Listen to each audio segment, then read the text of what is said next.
Hola, ¿qué tal? ¿Cómo están todas y todos? Estamos aquí para dar continuidad y seguir viendo este interesantísimo tema del estudio técnico.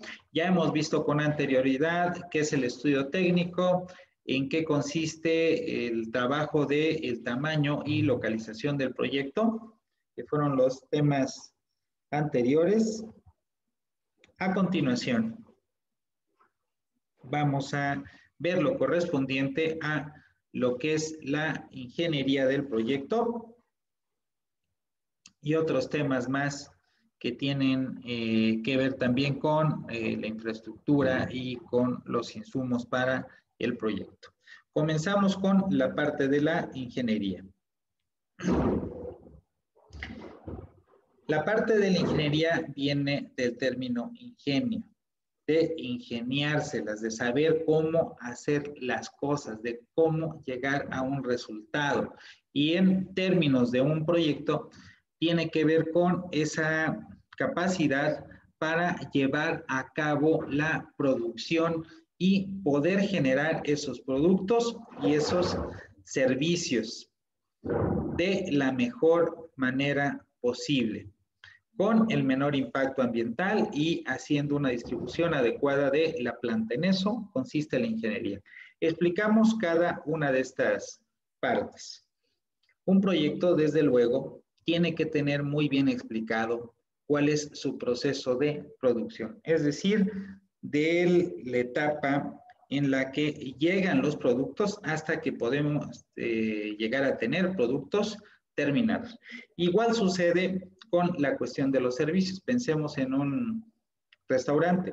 Para que un comensal o nosotros que llegamos al restaurante y se nos antojen unos chiles en nogada, pues evidentemente no lo vimos nosotros, pero hay todo un proceso que va desde saber qué materias primas adquirir, con qué características, cómo limpiarlas o desinfectarlas, cómo cortarlas, pelarlas, etcétera, cómo hacer la mezcla de estos, en qué momento agregarlas.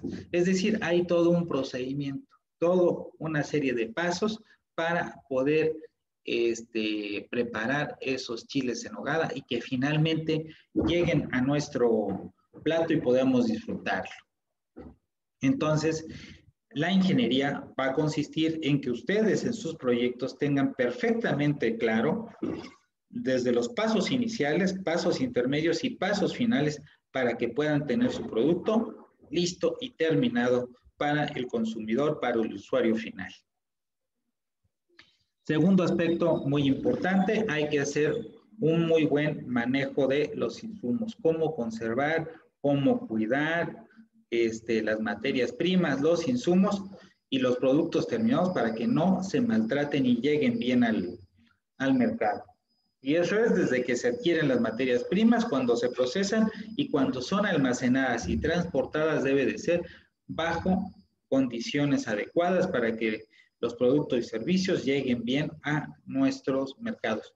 No basta que ese chile en nogada que va a llegar a mi plato esté rico, debe estar también bien presentado.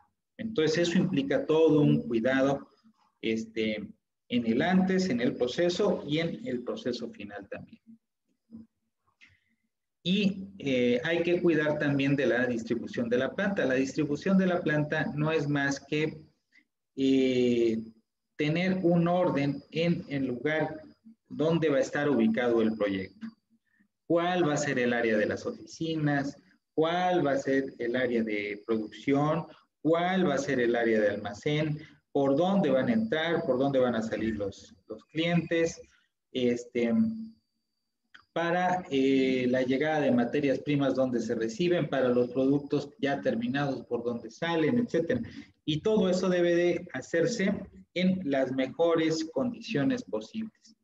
Entonces, aquí la distribución de la planta aplica el término orden, un lugar para cada cosa y cada cosa en su lugar. No deben de estar todas las cosas revueltas, todos los espacios revueltos, porque entonces no vamos a tener una eficiencia en la producción. De igual manera, debemos de procurar que la huella en el medio ambiente sea la menor posible con el proyecto que vamos a instalar. Y esa es una preocupación constante y debe de ser una preocupación permanente en todas las empresas y en todos los proyectos que se van a poner.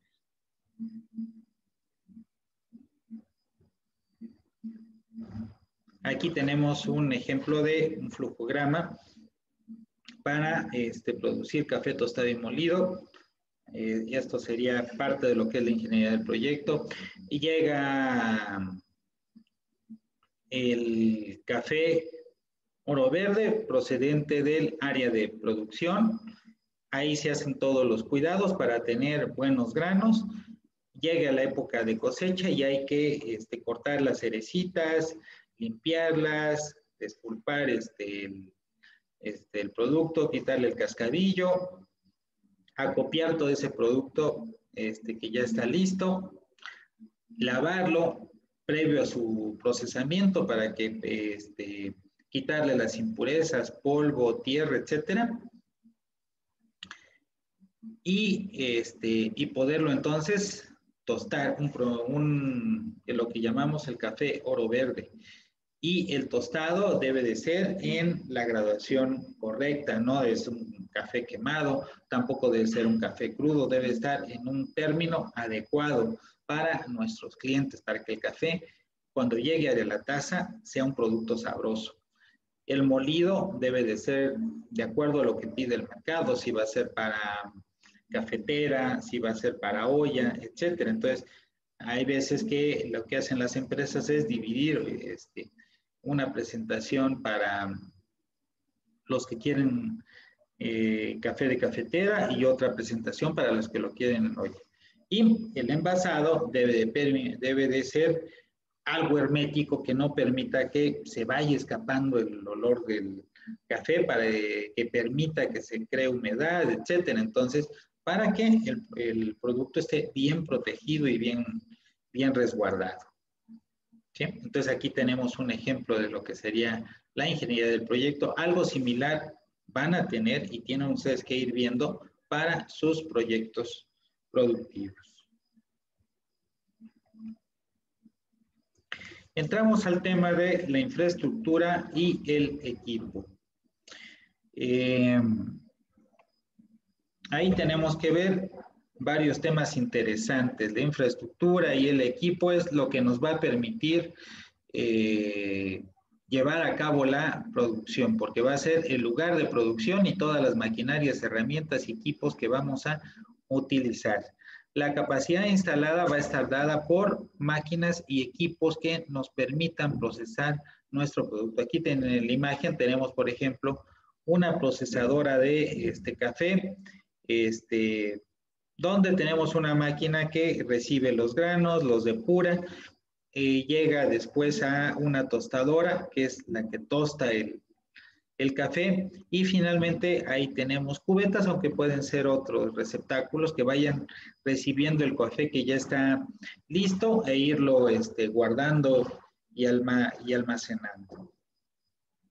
La infraestructura va a ser propiamente el lugar, la bodegota, el centro de producción, donde van a estar las oficinas y que tengan la iluminación, la ventilación adecuada para que productos y personas puedan estar bien dentro del lugar.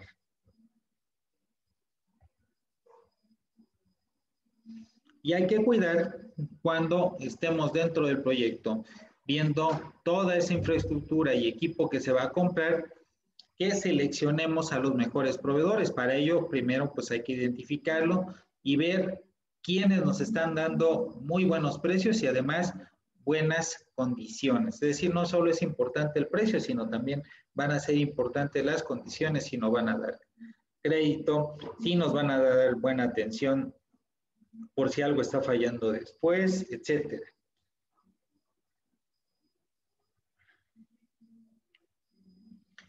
Y no solo para que se lleve a cabo la producción se requiere de infraestructura y equipos, también necesitamos de los insumos y materiales para el proyecto, es decir, las materias primas y los insumos.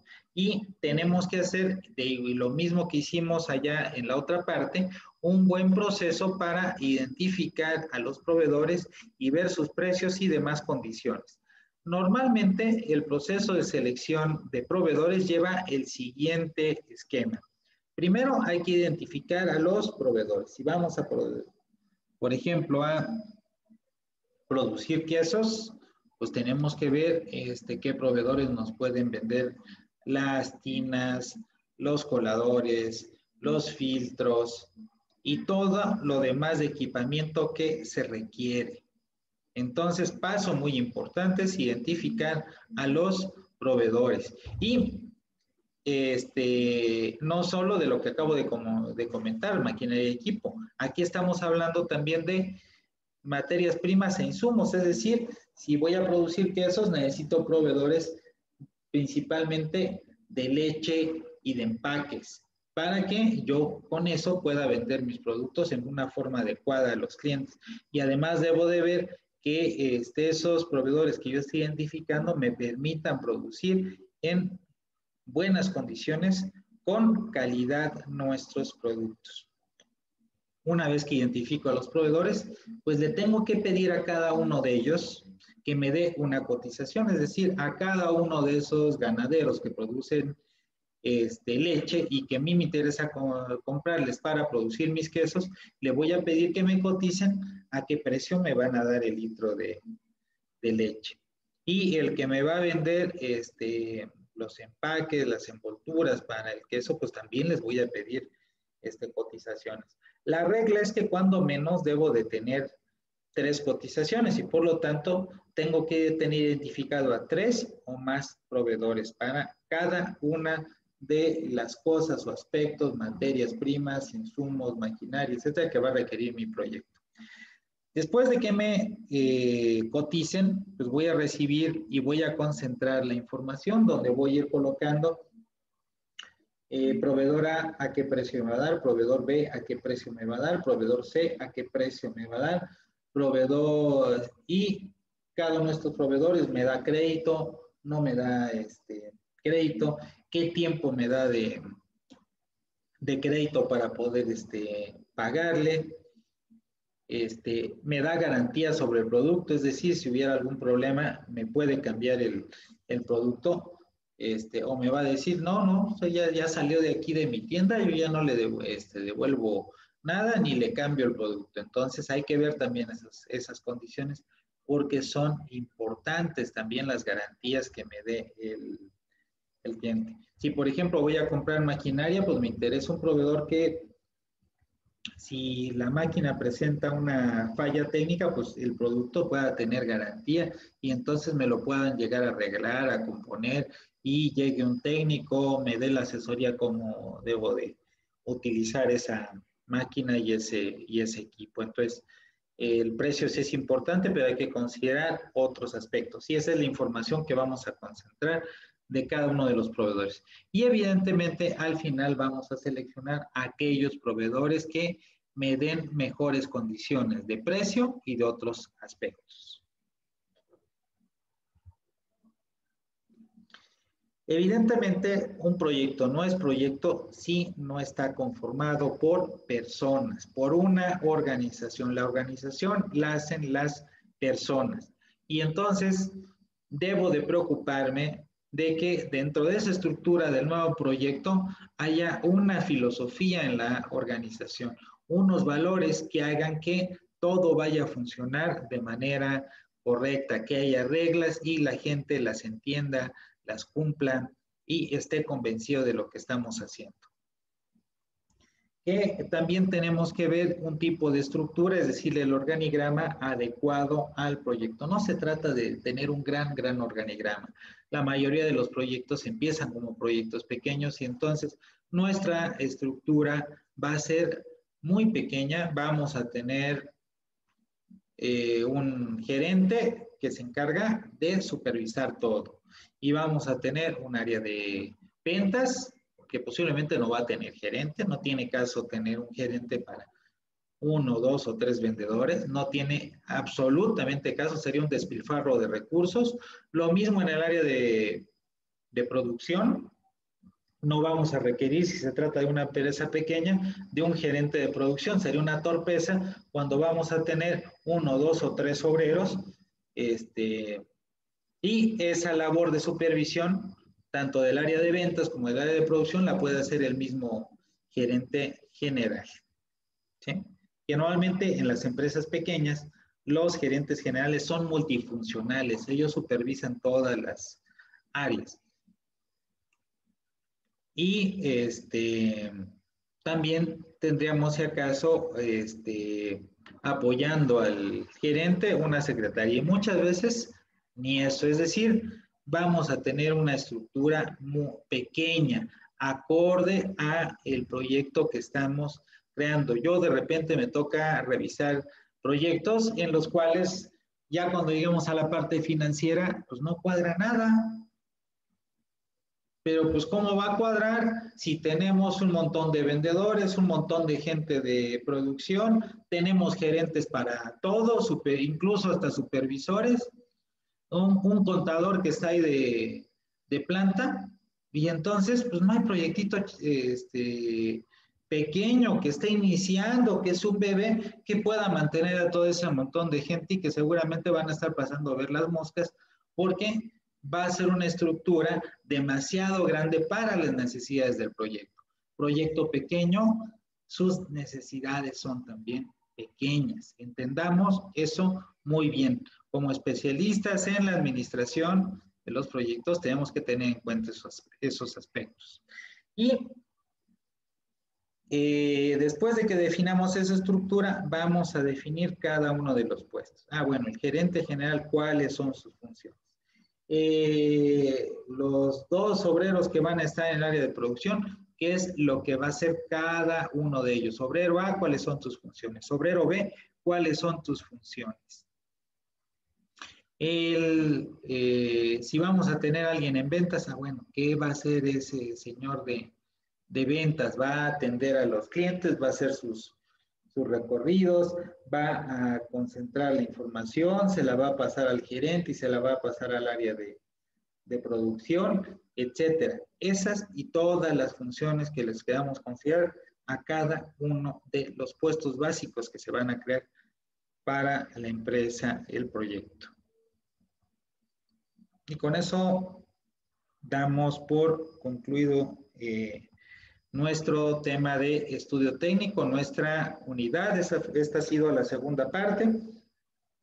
Espero que haya sido muy interesantes para todas y todos ustedes. Que estén muy bien. Hasta la próxima.